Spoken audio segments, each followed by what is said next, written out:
నా పేరు Vishnu Charan, welcome to our channel. మీరు ఈ వీడియోని కానీ ఓపెన్ చేస్తే ఇది పార్ట్ 2 వీడియో ఆఫ్ తిరువీధిపాడు. మీరు కానీ పార్ట్ 1 చూడకుంటే ఖచ్చితంగా పార్ట్ 1 చూసి ఈ పార్ట్ 2 చూడండి. పార్ట్ 1లో గుడి విశిష్టత గురించి పూజారి గారు చాలా బాగా చెప్పారు. అసలు లక్ష్మీ నరసింహస్వామి గుడి ఎప్పటి నుంచి ఉంది ఇవన్నీ కూడా చాలా క్లియర్ కట్గా చెప్పారు. అలాగే తిరువీధిపాడు లక్ష్మీ నరసింహస్వామి బ్రహ్మోత్సవాలు 7 రోజులు జరుగుతాయి. ఏ రోజు ఏమేమి విశేషాలు జరుగుతాయి అనేది ఈ వీడియోలో ఉంటుంది. ఇంకా చాలా విశేషాలు కూడా ఈ వీడియోలో ఉండబోతున్నాయి. ఈ వీడియో చూసే ముందు పార్ట్ 1 చూసి ఈ వీడియోకి రండి. వీడియోని లైక్తో స్టార్ట్ చేయండి.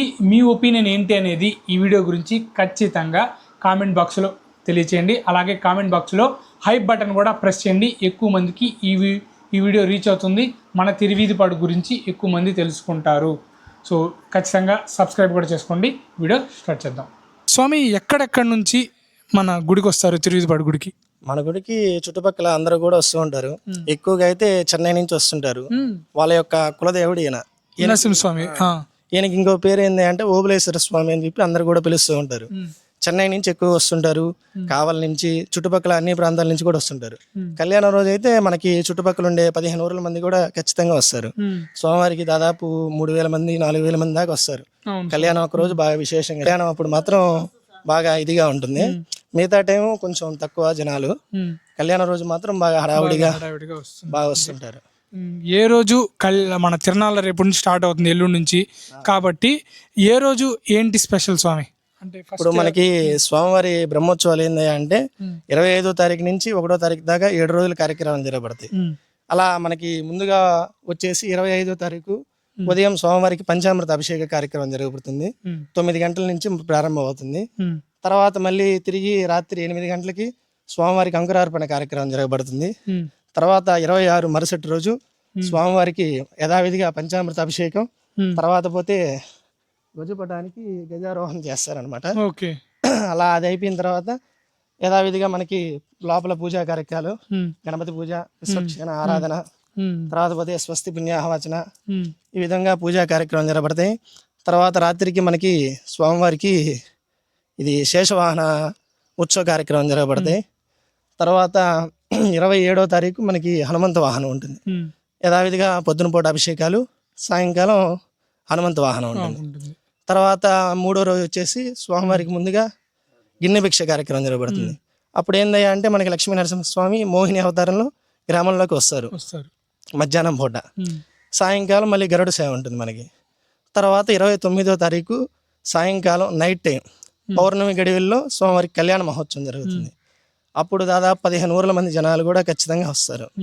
వచ్చి ప్రోగ్రామ్స్ ఉంటాయి, అన్నిటిని కూడా విజిట్ చేసి స్వామివారి కింద బయట పక్క మండపంలో స్వామివారికి జరుగుతూ ఉంటుంది. లోపల దర్శనానికి వచ్చే వాళ్ళు దర్శనానికి వస్తూ ఉంటారు. దాదాపు 3000 మంది ఖచ్చితంగా వస్తారు. అలా ఈ యొక్క పౌర్ణమి తిథిల్లో లక్ష్మీ నరసింహస్వామి కళ్యాణ మహోత్సవ కార్యక్రమం జరగబడుతుంది. తర్వాత ఏంటంటే తర్వాత 30వ తారీఖు స్వామివారికి ఉదయం యథావిధిగా పంచామృత అభిషేకం. తర్వాత పోతే మధ్యాహ్నం 4 గంటలకి అలాగేదిగా స్వామివారికి వసంతోత్సవ కార్యక్రమం జరగబడుతుంది. ఆ రోజు మళ్ళీ సాయంకాలం స్వామి గ్రామోత్సవానికి ఇచ్చేస్తారు. తర్వాత నైటు స్వామివారి అశ్వవేగం మీద పారువేటకి ఇచ్చేస్తారు. మనకేంది అంటే మామూలుగా విడిగా వచ్చేసి సాయంకాలాలు ఉదయం పూట అలా చేస్తుంటారు పారువేటలు. ఇక్కడ ఏంది విశేషం అంటే రాత్రిపూట ప్రారంభిస్తారు. ఒకటేసారి మామూలుగా పూజా కార్యక్రమాన్ని ముగించుకొని అక్కడ నాగదేవతని ఉంది, అక్కడికి వెళ్ళి అక్కడ పూజ చేసుకుంటాం. ఫస్ట్ మనం అక్కడ పూజ చేసుకుని అక్కడి నుంచి గ్రామంలోకి మనకి స్వామి వస్తాడు. మామూలుగా అయితే మనకి ఇక్కడి నుంచి వెళ్తుంది, డైరెక్ట్ అక్కడికి వెళ్ళి అక్కడ పూజా కార్యక్రమం ముగించుకొని అక్కడి నుంచి గ్రామంలోకి వచ్చేస్తాడు. తర్వాత మళ్ళీ తెల్లవారి మనకి యథావిధిగా సోమవారం గ్రామోత్సవం అయిపోయి లోపలికి వచ్చేస్తారు. తర్వాత రోజు వచ్చేసి గజ అవరోహణ, మళ్ళీ గజపటం అంతా కూడా మనకి కిందకి దింపేసి మళ్ళీ రాత్రికి మనకి ఏకాంత సేవ కార్యక్రమం జరగబడుతుంది. ఈ విధంగా ఈ యొక్క 7 రోజుల బ్రహ్మోత్సవ కార్యక్రమం జరుగుతాయి. కళ్ళకి కట్టినట్టుగా చాలా అద్భుతంగా పలానా రోజు పలానా ఎలా జరుగుతుంది అనేది కూడా చాలా బాగా వివరించారు. ఈ వీడియో చూసే వాళ్ళు ఎవరైనా ఉంటే చుట్టుపక్కల ఉన్నా దూరంగా ఉన్నా కూడా కళ్యాణ మహోత్సవానికైనా రండి. మీరు వీలైనంత వరకు ఖచ్చితంగా తిరువీధిపాడుకు రండి. స్వామి విగ్రహాలు కొన్ని అది ఏంటి స్వామి అంటే పాత గుడి కాబట్టి అలా జరగడం జరిగిందా? ఎందుకని? అవి ఏంటంటే మనకి కొమ్మలు వానాకాలం పడినప్పుడు ఏంది అంటే జారి కింద పడుతుంటాయి అనమాట. అందుకేనా మరి అందువల్ల పోయినసారి పడ్డాయని చెప్పేసి అవన్నీ కూడా చెట్లు కొట్టించారు. దానివల్ల కొంచెం ఇదే అవన్నీ. అవి వాటిని కొంచెం రీమోడలింగ్ చేసేది తీసుకున్నారా గ్రామస్తులు కానీ? మొన్న చెప్పారు, దాన్ని కూడా ఈసారికి తిరునాళ్ళకల్లా సరి చేస్తారు. ఓకే. యాక్చువల్గా ఏంటంటే మీరు చూస్తే మర్రి చెట్టు కూడా ఎప్పుడు ఇలా వచ్చి ఉండేది, నీడగా ఉండేది, కానీ ఆ కొమ్మలు వచ్చి గుడి పైన పడ్డంతో కొన్ని విగ్రహాలు గుడి కనపడకుండా అయినా చెట్టు నీడగా ఉండేది. సో ఎక్కడైతే మనం డ్యామేజ్ అయిన విగ్రహాలన్నీ కూడా స్వామివారు చెప్పారు ఆల్రెడీ కూడా పెద్దవాళ్ళు వాళ్ళందరూ తీసుకున్నారంట. నెక్స్ట్ ఇయర్కి మేబీ నెక్స్ట్ ఇయర్ తిరునాళ్ళ లోపలే కూడా చేస్తారన్నారు దాతలు ముందుకు వచ్చి. తర్వాత పోతే ఈ గుడిలో ఇంకో విశేష కార్యక్రమం ఉంది స్వామి. మనకి ఏందయ్యా అంటే వర్షాకాలం అప్పుడు సాక్షాత్తు వరుణదేవుడే మనకి స్వామివారి గర్భాలయంలోకి వచ్చేస్తాడు. ఓకే. మొత్తం అంతా కూడా మనకి చుక్కలు చుక్కలుగా డ్రాప్ గా. అది గుడి డిజైన్ లో లేదు, ఇది మామూలుగా ఫస్ట్ నుంచి వస్తుంది అది. ఓకే. దాన్ని ఏదే విధంగా వాన ఆపాలనుకున్నా కూడా ఎవరి వల్ల కూడా కాలేదు. అది ఓకే. రాళ్ళు పెట్టి ఆపాలని ట్రై చేశారు, కాలేదు. సున్నం వేసి ఆపాలని చూశారు, ఏ రకంగా చేసినా ఆ వరుణదేవుడు అనేది ఆగలేదు. వరుణదేవుడు చుక్కల రూపంలో పాదాలని ఖచ్చితంగా వానాకాలం తప్పనిసరిగా మనం తీసుకొని బయట పారపోసుకోవాలి. అంటే మనకి కొండ కదా, మనకి వసతి ఉండదు అనమాట, దానివల్ల ఇంకా అలా ఉంటుంది. సో వాన పడినప్పుడు వరుణ దేవుడు వాటర్ వచ్చేసి స్వామివారి పాదాల దగ్గరికి రావాల్సింది. ఇంకొకటి ఏంటంటే స్వయంగా వెలిచారు కాబట్టి స్వామివారి పక్కన అమ్మవారు కూడా ఉంటారు. అక్కడ పడ్డ వాటర్ కూడా మనకేంటంటే మనం కట్టుకున్న గుడి అయితే ఏంటంటే వాటర్ వెళ్ళేదానికి దారి ఏర్పాటు చేస్తాం, అలా ఉండదు కాబట్టి వాటర్ మనమే తీసుకెళ్లాలన్నారు. చాలా సార్లు ఇలా ఇబ్బంది అవుతుందేమోనని నీళ్లు రాకుండా, వాన పడ్డ నీళ్ళు అంటే వరుణ దేవుడి నీళ్లు రాకుండా ఆపాలని చూశారంట, కానీ ఎవరు చేయలేపారంటే. సో స్వామివారు అనుగ్రహం ఉంది ఖచ్చితంగా వాన నీళ్లు లోపలికి రావాలని. సో దాంతో ఎక్కడ వాళ్ళు కూడా ఇంకా సరే స్వామివారు ఇలా ఉన్నారు అనుకుని. ఓకే. తర్వాత పోతే ఈ గుళ్ళో ఇంకో విశేషం ఉంది స్వామి. ఇక్కడ ఏందయ్యా అంటే మనకి సుబ్రహ్మణ్యేశ్వర స్వామి కొలువై ఉంటాడు. లక్ష్మీ నరసింహ స్వామికి ఏంది అంటే మనకి కాపలాగా ఉంటాడు ఆయన. ఆయన ఎక్కడ ఉంటాడు అనేది కూడా మీకు చూపిస్తాను రండి. ఓకే.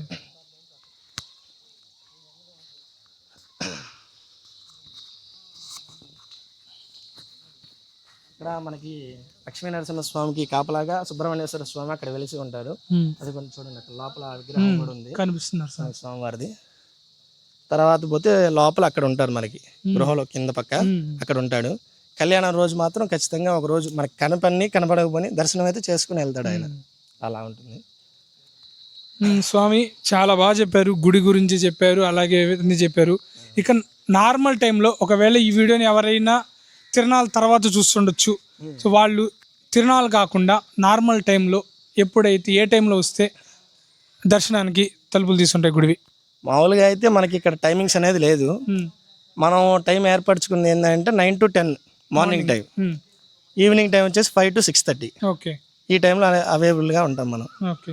ఇంకెవరైనా రాదలుచుకున్న భక్తులు ఉంటే ఆ టైంలో విజిట్ చేస్తే దర్శనం చేసుకోవచ్చు స్వామివారిని.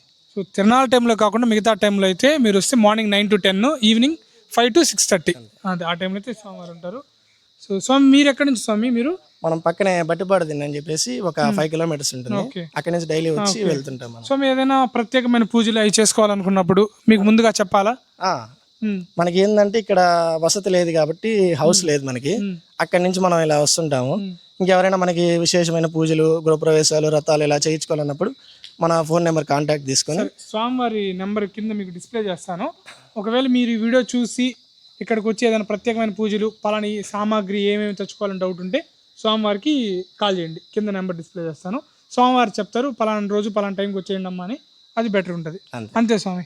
సో అన్ని వివరాలు అయితే మాకు చాలా చక్కగా వివరించారు స్వామి. ఇక్కడ నాగశిలలు కనిపిస్తూ ఉన్నాయి, వీటి ప్రత్యేకత ఏంటి స్వామి? వీటి ప్రత్యేకత ఏందయ్యా అంటే మనకి సంతానం లేని వాళ్ళకి వీళ్ళ దగ్గరికి వచ్చి పూజ చేసుకుంటే సంతానం కలుగుతుందనే ఒక ఉద్దేశంతో.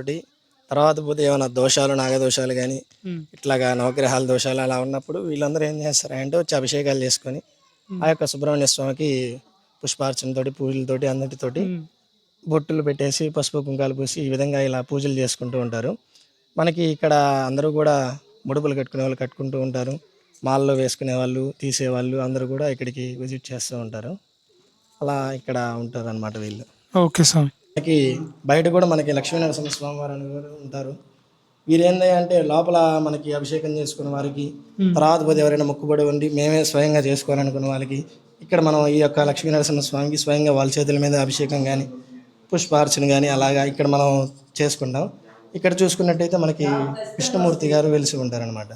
ఇక్కడ విష్ణుమూర్తి స్వామి, లక్ష్మీనరసింహ స్వామి, అలాగే పోతే మనకి ఇక్కడ ఆలవార్లు అని చెప్పి అంటారు. వీరందరూ కూడా ఏంది అంటే పెద్ద పెద్ద గుళ్ళల్లో అందరూ కూడా ఉంటారు వీళ్ళు. మనం చూసుకున్నట్టయితే ప్రతి లక్ష్మీనరసింహస్వామి గుళ్ళో ఉంటారు. తర్వాత పోతే పెద్ద గుళ్ళో మనకి రామాలయంలో ఉంటారు. ఇలా పెద్ద పెద్ద గుళ్ళల్లో అంతా కూడా వీళ్ళు ఉంటారు. వీళ్ళు ఏంది అంటే స్వామివారికి వచ్చి మనకి అప్పటి కాలంలో చెప్తూ ఉండేవారు అనమాట. వీరందరూ కూడా వచ్చేసి మనకి అర్ధరాత్రి టైంలో 3 గంటలకి చీకటితో లేచి గుర్రాల మీద వచ్చేసి అక్కడ మనకి కింద ఉన్నటువంటి అక్కడ బావి దగ్గర స్నానాలు చేసేసి 3 గంటలకల్లా ఒక స్వరంగ మార్గం ద్వారా లక్ష్మీనరసింహస్వామి దగ్గరికి వచ్చేసి వాళ్ళందరూ కూడా ఆ యొక్క లక్ష్మీనరసింహస్వామికి పూజ చేసుకొని తిరిగి మళ్ళీ 5 గంటలకల్లా బయలుదేరి వెళ్ళిపోయేవారట. అలా వెళ్ళిపోయిన తర్వాత ఈ యొక్క పూజారులందరూ కూడా వచ్చేసి తలుపులు తీయంగానే ఒక విచిత్రమైన సువాసన అనేది కూడా వస్తూ ఉండేదట. అప్పటి నుంచి ప్రతి ఒక్క పూజారికి కూడా నమ్మకం ఏంది అంటే లక్ష్మీనరసింహస్వామి దగ్గరికి వీళ్ళు కనుక వచ్చి పూజ చేసుకున్నట్లయితే మనకి ఖచ్చితంగా అలా ఒక సువాసన అనేది కూడా వస్తూ ఉంటుందన్నమాట. స్వామివారికి బాగా పూజా కార్యక్రమాలు జరిగినా, అదేవిధంగా స్వామివారు సాక్షాత్తు వచ్చినా కూడా ఈ రకమైనటువంటి వాసన కూడా తప్పకుండా వస్తుంది. ప్రతి ఒక్క ఊర్లో వాళ్ళు వచ్చినా కానీ, మన ఊర్లో చూసుకున్నటువంటి వారు కానీ ఎవరైనా కూడా వచ్చినప్పుడు స్వామి ఈరోజు ఏంది ఇలా ఎప్పుడు లేనిది ఇలా వాసన వస్తుందని చెప్పి అడుగుతూ ఉండేవారు అనమాట. అలాగా వీళ్ళు వచ్చి పూజ చేసుకోవడం వలన ఇలా సువాసన అనేది కూడా ఇప్పటికి కూడా ఇంకా వస్తూనే ఉంది స్వామివారి దగ్గర. వీరందరూ కూడా వాళ్ళే వీళ్ళు. ఓకే సార్, చాలా చక్కగా వివరించారు. ఏందయ్యా అంటే లక్ష్మీనరసింహస్వామి ఉత్సవమూర్తి విగ్రహాలు.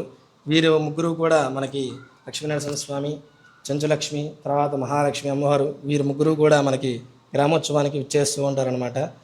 ఇదేందయ్యా అంటే మనకి మొన్న సున్నం కొడుతూ అంతా కూడా ఇలా పడిపోయినది. ఇది మనకి ఇలా జరిగింది. అందువల్ల మళ్ళీ తర్వాత మళ్ళీ కడిగేసి మనకి తిరునాళ్ళ నుంచి అలంకారం, ఏ రోజు అలంకారం ఆ రోజు మనకి చేంజ్ అవుతూ ఉంటుంది. ముందుగా వచ్చేసి ముగ్గురు వస్తారు, స్వామివారు, అమ్మవారు, వీళ్ళు ముగ్గురు అందరూ కూడా శేషవాహనం మీద వస్తారు. తర్వాత హనుమంత వాహనం మీద స్వామివారు ఒక్కరే వస్తారు.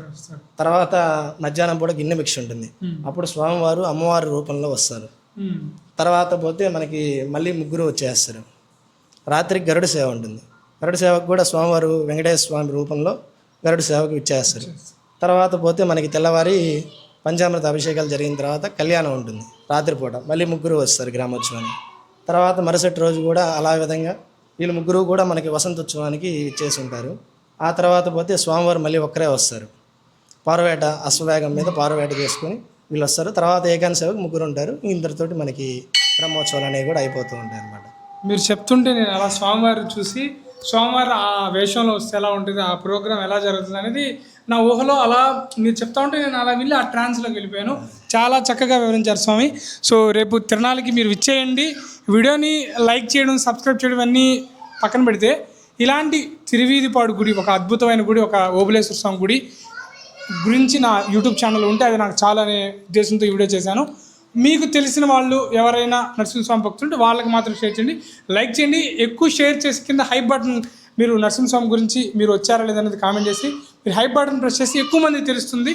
సో తిరునాళ్ళ ఆల్రెడీ ఇంకా ఈరోజు ఈ వీడియో అప్లోడ్ చేసేటానికి స్టార్ట్ అయిపోయింది తిరునాళ్ళ. సో జూన్ 26 నుంచి 25 నుంచి స్టార్ట్ అవుతుంది. జూలై 1వ తేదీ వరకు కూడా తిరునాళ్ళు ఉంటుంది. 7 రోజులు జరుగుతుంది కాబట్టి అంగరంగ వైభవంగా. ఒకవేళ మీరు ఆ తర్వాత వీడియో చూసినా ఇక్కడికి వచ్చి స్వామివారిని దర్శించుకోండి అని చెప్తాను. సో ఇది ప్రతి ఒక్కరు వీడియో చూసిన వాళ్ళందరూ కూడా స్వామివారి దర్శనం చేసుకోండి. స్వామివారి యొక్క తీర్థ ప్రసాదాలు తీసుకొని ఆయన యొక్క కృపకు పాత్రలు కావాలిగా మనవి. సో స్వామివారిని యాక్చువల్గా గర్భగుడిలో స్వయంగా వెలిసిన స్వామివారిని ఈ వీడియోలో చూపించదలుచుకోలేదు. ఎందుకంటే మీరు స్వయంగా వచ్చి స్వామివారి మనసారా చూస్తేనే అది దర్శనం అవుతుంది. ఏంటంటే వీడియోలో కూడా చూపించవచ్చు, కానీ మనకి స్వయంగా వెలిసిన స్వామి పవర్ఫుల్ స్వామి. ఈయన ఏందయ్యా అంటే మనకి ఎవరు కూడా కోరికను తప్పనిసరిగా నెరవేరుస్తారు. ఈయన చాలామంది కూడా వచ్చారు, సంతానం లేని వాళ్ళు, ఆరోగ్యం బాగాలేని వాళ్ళు, ఈ విధంగా వచ్చి దర్శనం చేసుకున్న ప్రతి ఒక్కరికి కూడా తప్పనిసరిగా ఖచ్చితంగా నెరవేరుతుంది. వచ్చిన వారు సాటిస్ఫై కాకుండా ఎవరు కూడా వెళ్ళలేదు.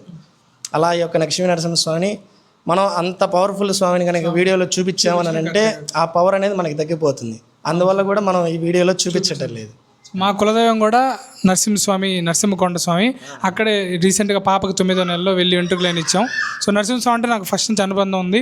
సో ఆయన పవర్ఫుల్ కాబట్టి సో ఇక్కడ గుడికి కూడా తిరువీధిపాటుకు వస్తూ ఉంటాం కాబట్టి వచ్చాను. నేను అనుకున్న దానికంటే స్వామి అయితే మనకి 2 మాటలు ఎక్కువే చెప్పారు గుడి గురించి. వీడియో లెంత్ అయి ఉంటుందో లేదనేది కూడా మనకు సమస్య లేదు. థ్యాంక్ యూ స్వామి, థ్యాంక్ యూ. ఇది గాయ్స్ వీడియో తిరువీధిపాడు గురించి. ఈ గుడికి నాకు చాలా మంచి కనెక్షన్ ఉంది. చిన్నప్పటి నుంచి కూడా కళ్యాణానికి వచ్చేవాళ్ళం, అలాగే మా ఊరి నుంచి నడుచుకుంటూ వచ్చేవాళ్ళం. సో ఖచ్చితంగా తిరణాల జరుగుతుంది తిరువీధిపాడుకి. ఈసారి కళ్యాణ మహోత్సవానికి వెళ్ళి స్వామివారి కళ్యాణంలో పాల్గొనడంతో పాటు ఈ గుడి చరిత్ర నలుగురికి తెలియచేయాలని ఇక్కడికి రావడం జరిగింది. నాకు కొంచెమే తెలుసు, స్వామివారు చెప్పిన తర్వాత నేను చాలా తెలుసుకున్నాను. సో మీరు కూడా తిరువీధిపాడుకు గుడికి రండి. సో మన ఆలయాల్ని మన స్వామివారిని మనం దర్శించుకుందాం, ఓబులేశ్వర స్వామిని. సో ఈ వీడియోని ఇంతటితో క్లోజ్ చేస్తున్నాను. సో ఇక్కడ గుడి దగ్గర పనిచేస్తూ ఇక్కడ ఒక అక్క ఉన్నారు. మీ పేరు? సీతారాం, ఇళ్ళ సీతారాం. ఎన్ని సంవత్సరాలు చేస్తున్నారు? 6 సంవత్సరాల నుంచి చేస్తుండ. గుడి గురించి ఏం చెప్తారు? నేనేమని చెప్పేది ఏమన్నా, గుడికాడ పని చేస్తుంటాను. పాము మాత్రం కనపడుతుంది, మన కాలు చుట్టూ చుట్టుకుంది. ఆయన మాత్రం అమ్మ నువ్వు పోమ్మ అంటే పోతా వస్తాయి, తిరుగుతూ ఉంటుంది. భక్తులకు ఎక్కడెక్కడ నుంచి వస్తుంటారు? భక్తులు చెన్నై నుంచి వస్తారు, మన ఊళ్ళో వస్తారు, పదక్కులు వస్తారు, జనమే వస్తారు. అందరూ చాలా ఊళ్ళో వస్తారు. రెడ్డిపాలెం, తిరుమల, మడిపాడు, కొండూరు వాళ్ళంతా వస్తారు. ఓకే. సో ఈ వీడియో చూసి మీరు ఎక్కడి నుంచైనా ఒకవేళ వస్తే ఇలా గుడి కోసం సేవలు చేసే వాళ్ళకి మీకు తోచినంత అక్క వాళ్ళకైతే ఇవ్వండి. నేనైతే ఇప్పుడే ఇచ్చేస్తున్నాను అక్క వాళ్ళకి. సో మీరు కూడా దూరం నుంచి ఎక్కడైనా వచ్చినప్పుడు ఇట్లా గుడిలో పనిచేసే వాళ్ళకి మీకు తోచినంత సాయం అండి. అది ఎంత అనేది పక్కన పెట్టి అక్క వాళ్ళకి, అన్న వాళ్ళు, ఇద్దరు పెద్దవాళ్ళు ఇక్కడ పనిచేస్తున్నారు కాబట్టి వాళ్ళకి సాయం చేయండి. అదే ఈ వీడియో ద్వారా చెప్తాను. అంతే సార్. సరే అక్క. ఓబులేశ్వర స్వామి గుడి తిరువీధిపాడుకు వచ్చి అలా స్వామివారితో మాట్లాడేది నాకు చాలా బాగా అనిపించింది. ఇదే టైంలో లైట్ ఫెయిల్ కూడా అయిపోయింది, మీరు చూడొచ్చు. ఇక మా ఊరికి ఒక 5 కిలోమీటర్లు ఉంటుంది ఇక్కడికి. సో వెళ్దాం. మీకు వీడియో ఎలా అనిపించింది అనేది కూడా కామెంట్లో తెలియజేయండి. ఇంకా కోనేరు ఉంది, ఇంకా చాలా ఉన్నాయి విశేషాలు. బట్ ఇప్పటికీ వీడియో లెంత్ ఉంటుంది. మనం ఖచ్చితంగా తిరువీధిపాడు తిరణాల వీడియోతో కలుద్దాం. సో అంతవరకు ఉంటాను. Bye, thanks.